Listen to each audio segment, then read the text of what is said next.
تو جناب دور کہیں یمن کے گاؤں میں ایک بوڑھا سا آدمی کھیت میں کام کر رہا تھا، تو وہ آدمی اس کے پاس گیا، بولا کہ تمہاری خواہش کیا ہے؟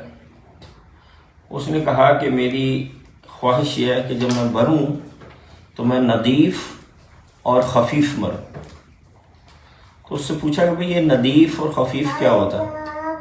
اس نے کہا ندیف تو ہوتا ہے صاف۔ میں نے کہا وہ صاف مطلب کیسے؟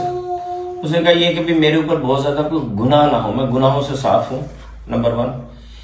کسی کا میرے اوپر کوئی واجب نہ ہو، میں نے کسی کا دل نہ دکھایا ہو، تو یہ تو ہو گئی صفائی، نظیف ہوں۔ اور اس نے کہا یہ خفیف کیا ہوتا ہے؟